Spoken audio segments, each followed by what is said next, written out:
Est-ce que vous êtes favorable, ça avait été évoqué il y a un an par Marlène Schiappa, à l'instauration de quotas, 50% de sport féminin dans la diffusion télé ?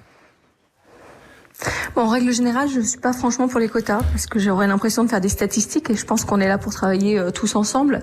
Après, c'est la FFG, la Fédération des sports de glace, à laquelle j'appartiens, est une fédération un petit peu singulière puisqu'on a une majorité de femmes, que ce soit au niveau des licenciés, 87% de licenciés EES, et au niveau du bureau exécutif ou de la direction technique nationale, on a énormément de femmes. Donc je comprends que dans certains milieux verrouillés politiquement, on a besoin de quotas pour faire sauter les verrous et évoluer.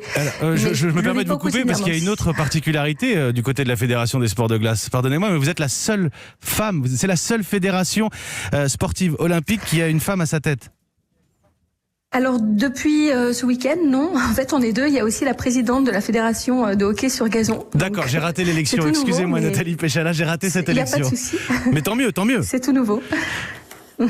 Oui, et puis vous savez, il n'y a pas besoin d'être présidente de fédération pour trouver un engagement dans le milieu associatif, le milieu sportif. On a bien sûr Sarah Ouramoun qui est vice-présidente du CNOSF, on a Marie-Amélie Le Fur qui est présidente du comité paralympique, Jeffrey Zeman qui s'implique au sein de sa fédération à travers le Conseil fédéral. Donc il y a aussi d'autres postes qui s'ouvrent aux femmes et de plus en plus.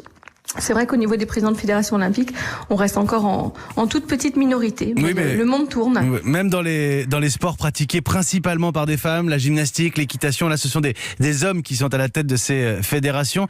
Est-ce que ça joue, on va faire une transition avec ce qui vous a propulsé à la tête de cette fédération. Est-ce que ça joue dans la libération de la parole ? Le fait que la tête des fédérations soit interdite aux femmes, avant que ça ne débloque des habitudes, les pratiques d'un autre temps, ça encourage difficilement à se remettre en question d'être entre hommes à la tête de ces fédés? Je pense que c'est plutôt une question d'habitude. C'est pas, il n'y a pas d'interdiction. N'importe qui peut se présenter aux élections. C'est juste que peut-être que pendant un temps, ça a été compliqué pour les femmes de concilier la vie professionnelle, la vie personnelle et la vie associative. Mais les choses sont en train d'évoluer dans le bon sens. Il n'y a aucune interdiction. Je pense que ce qui limite beaucoup plus, en revanche, c'est le fait d'avoir des mandats illimité en tant que président de fédération. Et donc quand on a un président, que ce soit homme ou femme, il a du mal à être délogé et on a du mal à insuffler un souffle nouveau. Donc l'idée là, et c'est le travail qu'on est en train de faire avec le Comité national olympique et le ministère des Sports, c'est aussi d'avoir une limitation de mandat pour pouvoir ne pas avoir un président qui serait au-dessus et de tout le monde et irremplaçable, mais qu'on puisse justement avoir un turnover et un souffle. Les limiter dans le temps. Votre expérience, Nathalie Péchala, un an après avoir remplacé Didier Gaillaguet, un an après les révélations de Sarah Abitbol, c'était ce MeToo du sport aussi, c'était il y a un an.